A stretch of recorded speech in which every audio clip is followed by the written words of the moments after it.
Magandang araw po mga kapuntos, at sa araw na ito po meron po akong tampok na video para sa inyo at sana ay magustuhan ninyo. Kaya sa mga bago pa po sa aming channel, please po don't forget to hit the subscribe button at ang notification bell para maging notified kayo sa bawat video na ilalabas ko sa channel na ito. At bilang kahilingan po ng punto por punto team at naway maintindihan po ninyo, sana po wag nyo pong i-skip yung mga ads sa aming mga video. Sa maliit na bagay na po na yan, malaking tulong po yan sa ating programa at sa ating ministry. Sana po maunawaan po ninyo. Maraming salamat po, kaya wag na po natin patagalin. Simulan na po natin.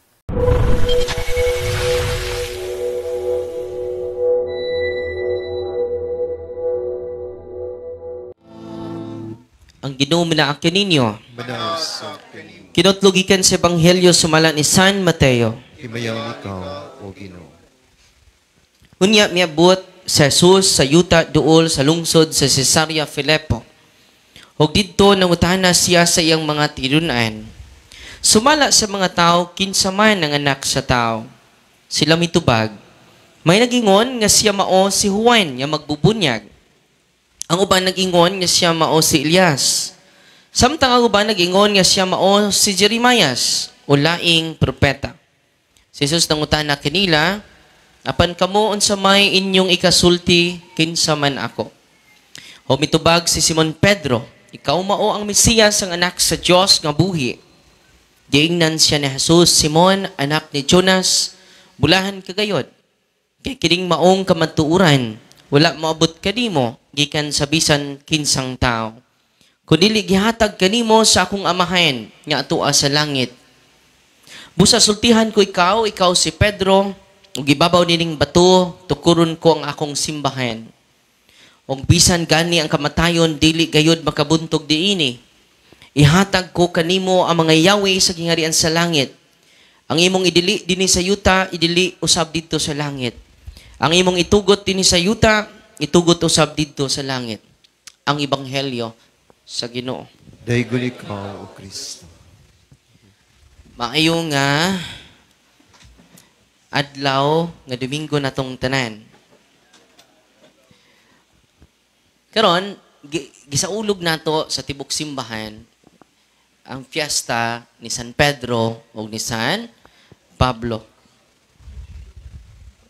San Pedro o si San Pablo. So, iyon ang ipinagdiriwang natin ngayon.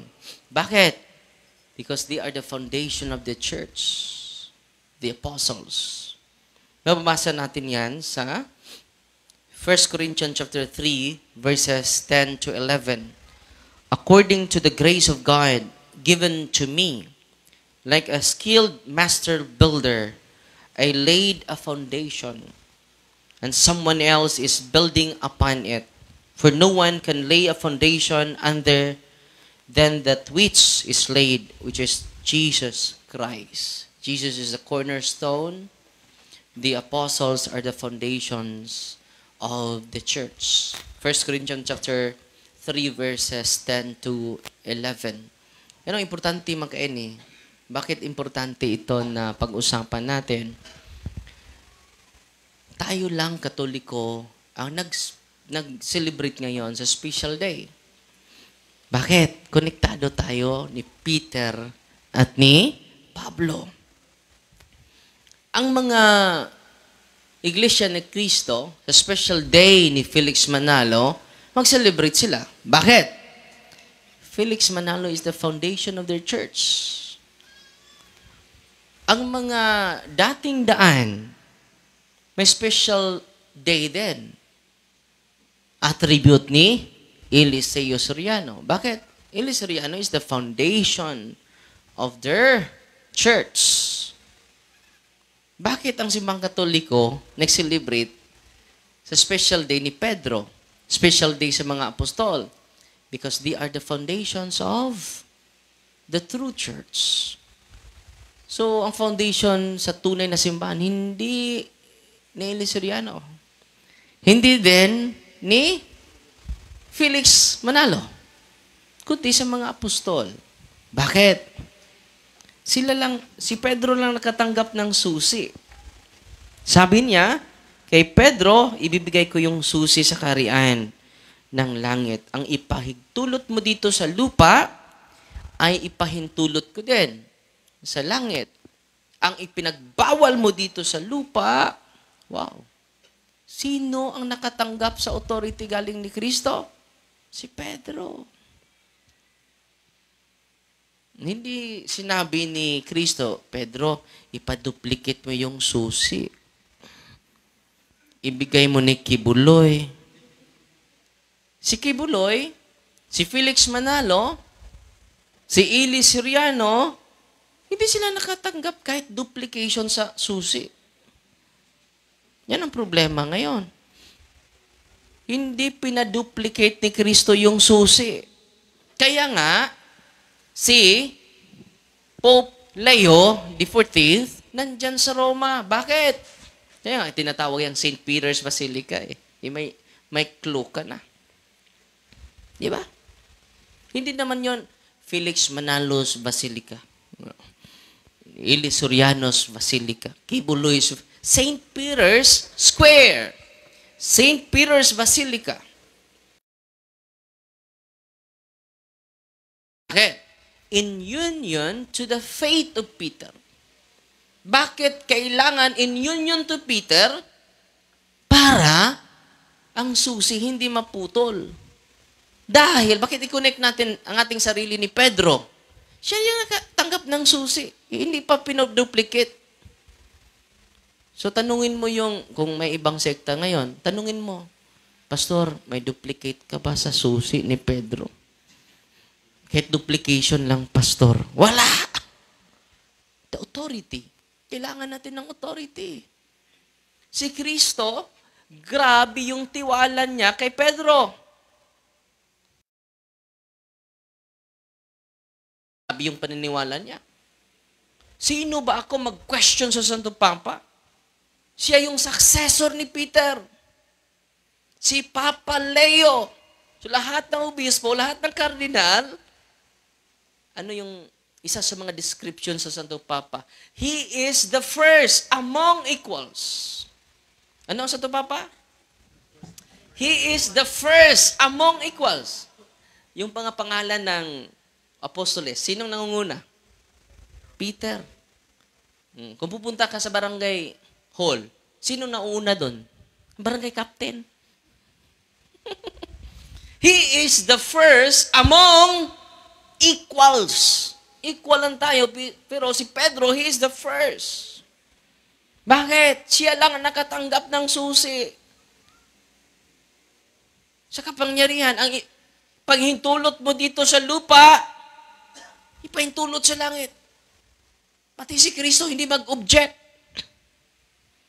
Sino ba ang nakatanggap ng kapangyarihan nito? Walang iba. Ang Santo Papa lang. Amen.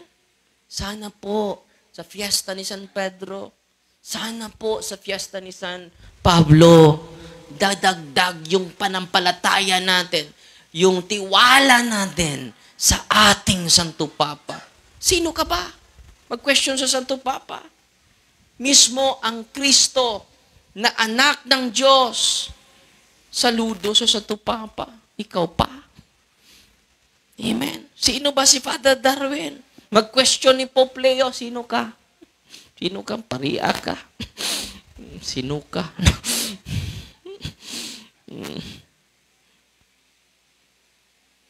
See? Tayong mga Katoliko, marami sa atin wala nang tiwala sa Santo Papa dahil dumami na yung mga Protestante. Sino ang inuusig? Katoliko lang. Merong 50,000 na mga Protestante sa buong mundo, higit pa dyan, ang kinalaban nila, Katoliko lang. Hindi ako maka-blame sa inyo na wala naking tiwala sa Santo Papa. Ang sinabi ng ating mga Santo Papa, sino ba yan? Ano bang connection ko sa Kanya? Meron tayong connection. Kung naniwala ka kang Kristo. Hindi naman sinabi ni Pedro, ni Kristo, Dro, baka kon man ka, Dro. Gidinay man ko ni mo 3 times. Dro, asa ratong Yahweh. Nasaan yung susi, Dro? Bakit, Lord? Bawion ako. Okay, angay. Oy, Promise. Pag more pa, Lord. Magpakamatay ako kasama mo, Lord. Baka kun ka, liar, evil ka. Baka kun ka, draw. Ako nang ihatag. Ibibigay ko yan ni Juan. Si Juan lang ang loyal sa akin. Ikaw, draw? Hindi ka loyal sa akin. Binawi ba ni Kristo? Hindi. Dahil yung weakness ni Pedro, yung kasalanan ni Pedro, hindi maka-disqualify sa kanyang destiny. Hindi kayong nagpili sa akin, ako ang nagpili sa inyo. Amen? Ngayon, yan. I hope you increase your trust to the church. You will increase your faith to our church, being founded on the apostles. Kung may tiwala ka ni Surero, lalong-lalo na sa tunay na simbahan.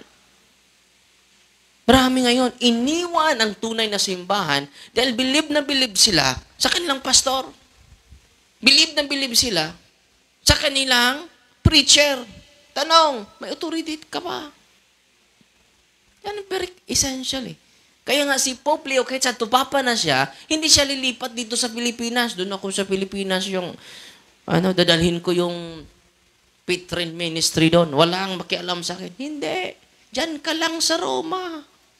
Bakit? Nandyan inilibing si San Pedro sa Roma. Ito yung altar, ilalim sa altar, mga catacombs. Doon mag-gather yung mga unang Kristiyano, doon nalibing, necropolis, the city of dead, simenteryo nila sa unang panahon. Doon, ito yung altar, sa ilalim ng altar, the bones of Peter. 1950, mga archaeologists, nag-excavate sila, nandun ang mga buto ni Pedro. Wow! Grabe, no? So ngayon, dahil itong humili ko, i-include ko yung catechism sa inyo, ito yung isi-share ko sa inyo about the obsession. Ang ganda ng aklat na ito. Kung meron kayo, makabili kayo, The Dominion by Father Chad Rayfurger. Itong demonic obsession, pero hindi ko ma-discuss ito. Ilan lang yung i-discuss ko sa inyo. Sabi niya, the definition and description of diabolic obsession is consistent. It is a form of extraordinary demonic influence in which one is besieged psychologically, atake ng demonyo, psychologically, intellectually, and emotionally by demons. Atakihin yung psychologically mention natin, intellectually mention natin. Meron kami mga pasyente dito, bigla lang, naging bubo. Bright na bright siya. After deliverance, bumalik yung talino niya. Totoo. It is a demonic obsession. Sabi niya, it is extraordinary in the senses that it tends to be above and beyond natural temptation or ordinary diabolic temptation, and is a rarer than ordinary diabolical temptation. It is the result of demons attacking the person rather than a psychological condition caused by habit or environmental factors. Pwede din yung mga problema mo, dulot yan sa mga bad habits natin, sa environmental dimension.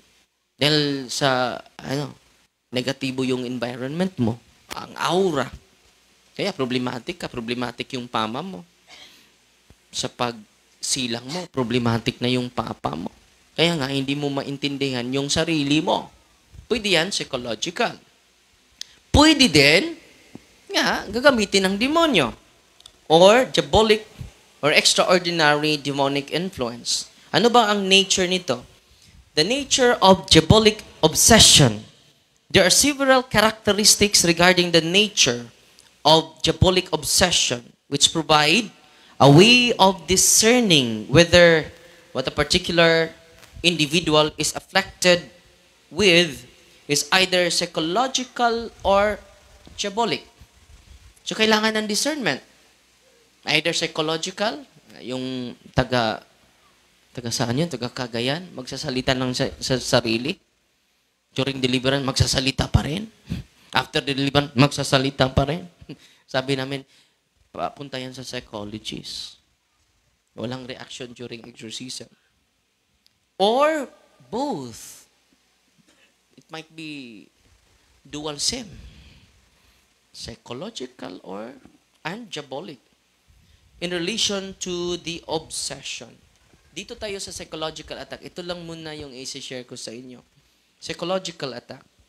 Sabi niya ni Chadwick Furger, sabi niya, the above definition provides the key aspects of a diabolic obsession. That is, it is, in essence, a psychological attack in which there are obsessive thoughts over which the person does not have control. So it is beyond your control.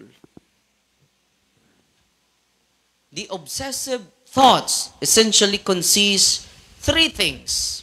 Ito yung palatandaan na you are attacked by the evil spirit in your mind. Psychological attack.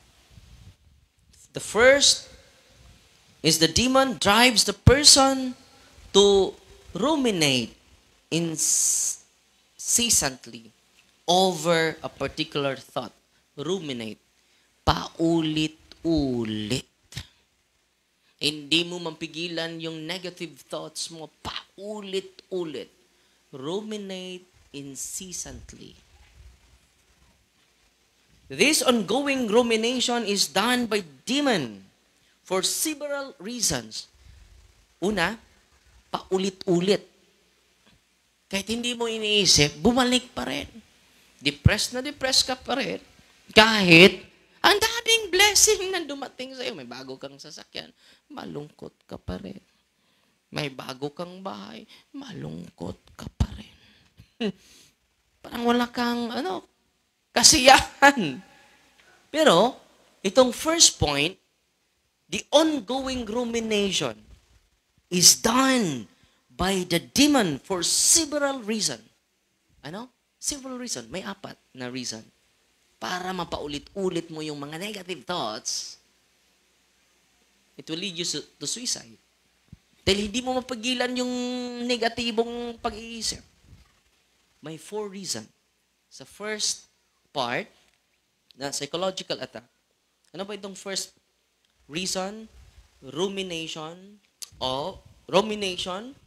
to ruminate incessantly over a particular thought. Paulit-ulit. Hindi mo mapigilan.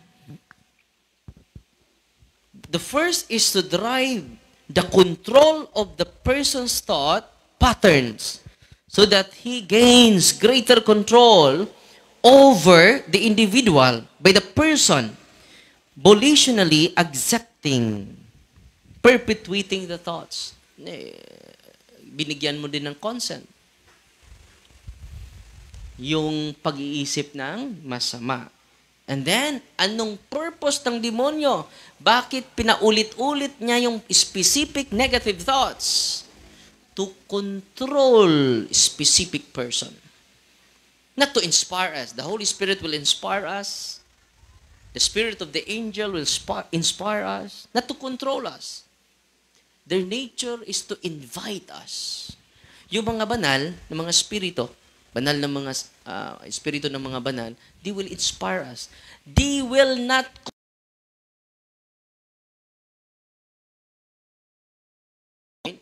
sa first 3 things, obsessive thoughts, yung paulit-ulit na negative thoughts. Una, ang rason ng demonyo to control us. This empowers the demons in the individual's life because the person is consisting to the activity of the demon, albeit unknowingly that it is being diabolically driven. Kung hindi mo na makontrol, demonyo na nag-control sa'yo eh. Meron kaming pasyente na biktima nito. Bigla lang siyang nawala. At nakagising siya, nakabitay na. Grabe, no? Nakabitay na. Muntik na siyang mamatay. Pagkabitay niya, doon din ang oras na pagpasok ng kanyang nanay. Pagpasok ng kanyang nanay, yun din pang pagbitay niya. Kung na-late lang ng ilang minuto yung nanay, patay na siya. 16 years old. Anak ng isang pulis. No? At hindi lang siya possessed pa rin. Hindi lang possessed, infested ang lugar. So yung lugar, kung infested, it will lead you to negative thoughts. Ito po. Mangyayari po ito. At nung ini-exercise ko yung bata, ang daming demonyo. Sabi ng pulis, Father, akala ko sa movie lang ito. Hindi ko akalain, Father. Yung anak ko ay daming demonyo. Kaya nga, tinuturuan kayo ngayon. Hindi ko naman kaya pupuntahan yung bahay nyo, isa-isahin ko. Sa mutagdi katubo, na. So that's a reason why you need to listen to the catechism because knowledge is power. Intindihan ninyo? Kaya nga, sakripisyo lang. God is present everywhere. Father Darwin is limited. When you go home, I am not there. God is present there. God is present everywhere. Amen? So ito po, very essential po ito. Gagamitin niyo yung mga sacramentals. At sana hindi kayo na late. Yung mga na late, balik kayo this coming Thursday. Wala namang bayad ang katikisim namin dito. Wala namang bayad yung seminar namin. Kahit napaos na yung boses namin, ibibigay namin ito sa Panginoon. Amen? Pangalawa, ano yung una? The desire of the demon to control your thoughts. Paulit-ulit, rumination, incessantly. Incessantly meaning unstoppable, continuing. Kahit nakikinig ka ngayon, hindi ka nakikinig sa homily. Nandun ka nakikinig sa negative thoughts mo. Ang sarap na magpakamatay. Wala na akong modo. Wala na akong silbi. Iniwan na ako sa lahat. Wala nang umiibig sa akin. Wala. Hindi mapenetrate yung magandang advices ng tatay mo. Dahil may demonyo. It is not merely psychological. It is diabolically driven. Amen? Natutuwa ba kayo ngayon? At sana po, gamitin niyo po yung mga sacramentals. Gamitin niyo po. Pangalawa, until 1:30 lang ako, no? 4 minutes left, no? Ipatuloy ko lang ito sa live ko. Ang dami, oh. Second, pero sa first pa ito, ha? First, obsessive thoughts. Manifestation na it is diabolic. It is extraordinary. First pa tayo, pero may 4. So yung first is ongoing rumination of incessant negative thoughts. Incessantly negative thoughts. Ito lang, may 4 pa. Yung una, ang desire ng demonyo to control you para yung kanyang plano ang manaig. Kaya may nag-suicide eh. So kung na-educate lang tayo at kung makinig lang kayo, wala nang mabiktima pa ng demonyo. Natutuwa ba kayo ngayon? Sabihin mo, hindi ka na mabiktima ng demonyo. Ang demonyo na mabiktima sa'yo. Dahil matuturcho na siya. Amen? Pangalawa, sabi ni Father Chad Rifferger, the demon does it in order to weaken the individual because of people obsessed. Extraordinarily weak. Pagod na ako, Father. Wala na akong direksyon sa buhay, Father. Extraordinary week. Malapit na ako mamatay, Father. Stage 4 na ako. Yan, gagamitin ng demonyo yan. Anong intention ng demonyo? To control you, to extraordinarily weaken us.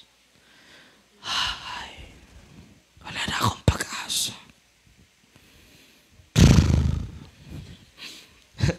Yan, pangalawa. The demon does it in order to weaken the individual because as people obsess. Kahit sino pang psychology sa mag-process sa'yo, kapag demonyo ang rason na yan, hindi yan makikinig. So ngayon, alam nyo na how to do it. Pray your brothers and sisters. Pray using the prayer of the church. Pangatlo, sa first na ito na harassment ng demonyo, psychological attack. Mamaya, patuloy ko ito. Okay? To be continued. Pero ipatuloy ko lang itong pangatlo. No? Third, they want the individual to develop psychological habits. It will lead them to mental illness and slavery. Kaya nga, hindi ko Father eh. Mahirapan ako sa pag-liberate sa akin sa mga bisyo. Hindi talaga ako makaalis sa bisyo ko. Psychological habit. Bakit pala hubog ka? Lasinggo ka? Dahil lasinggo si Lolo. Di ba? Nahabit mo na yan eh. Bakit lasinggo ka? Lasinggo yung mga, Father, lasinggo yung mga best friend ko. It will lead you to mental disorder. At mahirapan ka na umalis doon. Yan ang gawin ng demonyo. To trap you by your psychological habits. And that psychological habit, it imprison us. It leads us to slavery. We are slave. Yan. Demonic obsession. Psychological attack. Pang-apat. So first, attack ng demonyo. Pang-apat. Ito. Grabe ito. The demons will often drive the same patterns of their own thinking and obsession in the human individual in order to replicate themselves and their disorders in the individual. Misery loves company. Ano itong misery loves company? Makikinig ka lang sa mga katulad mo na mga experience. Kung yung cheerful yung mga taong paligid sa'yo, hindi ko yun nagustuhan. No? Punta ako dito sa mga lonely na mga tao. Ako po ay grabe naka-lonely. Ako din. Yun ang pakinggan mo. Misery loves company. Ang gusto lang nila yung mga problematic na mga tao. Kita sila, bakit masaya sila? No, hindi ko kaibiganin yon. Ang gusto ko, na mapatuloy ako, na malungkot. At maghahanap ako ng mga taong malungkot. And then kapag hindi makinig sa kalungkutan mo, ma-offend ka. Hindi sila nakikinig sa aking pain, sa aking struggle. Para ma-focus mo yung sarili. And hindi mo na ma-focus ang Panginoon. Sarili kong struggle eh. Focus lang ako sa, naawa na ako, walang Panginoon. No. Deep-seated pain and trauma. Paulit-ulit. I-replicate. Gusto niya, kang kausap, lungkot ko, malungkot din ako. Alam mo, problemado ako sa boss ko. Ako din! Apir! Kapag i-share mo sa isa, okay lang yung boss ko. Hindi ako sa'yo, no? Dito na lang ako. Hindi tayo pareho, no? Malungkot talaga ako. Ang dami kong, ako din. Marami din akong utang. Paano ito? Mr. Loves Company. Uy. Maghahanap ka ng kapareho mo. Problematic, traumatic, ganun. Pareho tayo, best friend tayo, Kaya nga, may grupo doon na mga kabataan, silang lahat nagpakamatay. Yung tatay mo, kumusta na? Walang kwenta, pinabayaan kami. Ako din. Wala din kwenta yung tatay ko. So, anong plano natin? Gagantihan natin yung tatay natin. Anong plano natin? Magpakamatay tayo lahat. Ganun. Shh. Uy. Psychological attack of demons. Una, ano yung una? Nakalimot na kayo? Nakalimot din ako. No. The first is to drive the control of person's thoughts pattern. Paulit-ulit, negative, walang appreciation. Pangalawa, to extraordinarily weaken the person. Pangatlo, anong pangatlo? To develop psychological habits. It will lead us to mental illness, mental disorder. Maging ano ka na, mabuang na ka. Yung nakikita nyo na napildi siya sa itong napildi siya dito sa casino, namusil na siya. Psychological disorder. Because of that psychological habits na hindi ka na makalabas, nahihirapan ka, yan ang maging lead you to psychological mental disorder. Kaya nga, papatayin na yung asawa mo, papatayin na yung anak mo. It is the psychology.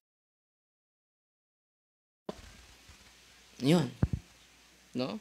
Mr. Loves Company. Gusto mo na yung mga problematic, mag-gather kayo, yung traumatic, mag-gather kayo. And then it will lead you to demonic obsession. Ito po, psychological lang tayo, pero meron pa tayong pangatlo, sa live ko na lang ito. Sadness, abusive relationship, emotional attack in general, fear and anxiety, some emotional attack in species. Yan ang i-discuss ko sa sunod dahil alas 2 mag-start na tayo. Sana po ay na-broaden po yung horizon natin sa mga harassment ng demonyo. So ito, isang libro lang, ang dami na nating matutunan. So, sisikapin namin na patuloy kaming magbasa, mag-aral, para ma-share namin sa inyo yung mga katotohanan ng ating pananampalataya. At kung magkaisa kayo, nagtumatawag pa tayo ng mga pari for confession, to receive the grace of God. And by doing it, we defeat Satan. We defeat Satan. Kaya nga may center tayo para may pupuntahan kayo and then may malapitan kayo kung gusto niyo mangumpisal from Thursday to Sunday. Mag-invite tayo ng mga pari for confession. Yan ang sinisikap namin. Mag-invite kami ng pari para sa inyo. Hindi ko kaya ako lang mag-isa dahil mga 2 years ako lang mag-isa. No. Alas 10 na ako makauwi sa kumbento. Ako lang mag-isa. Doon ako nakatulog sa CR. No. Dahil sa pagod. No. And then, nawala na ako sa sarili ko dahil sa pagod. So ngayon, patulong tayo ng mga pari. Merong pupunta ngayon alas 2 for confession po. And then, nag-request pa tayo ng additional na pari para kayo lahat gusto ko na makakonfess. Dahil yan ang kinakailangan natin. Kailangan natin ng grasya ng Panginoon. Kailangan ko din bilang pari para magbigay sa atin ng inspirasyon. Amen? Natutuwa ba kayo ngayon? Totoo. At sana hindi na tayo maatake ng demonyo. Dinidiscuss ko lang yung mga possible na atake ng demonyo para paano natin matalo yung kaaway natin if we don't have knowledge about him. Si Pacquiao, nag-study na siya ni Barrios ngayon. Dahil gusto niyang talunin si Barrios. Si Barrios din, nag-study din ni Pacquiao. So, ganun din ang ginagawa natin. Nag-study tayo hanggang sa araw na ito para ma-defeat natin ang tunay natin na kaaway. Amen? God is good! All the time! Kamata lagi mo. So, manindog ta, pila na nga to. Tukawan ninyo, no? Atong ipaday karon na itong pagtuo.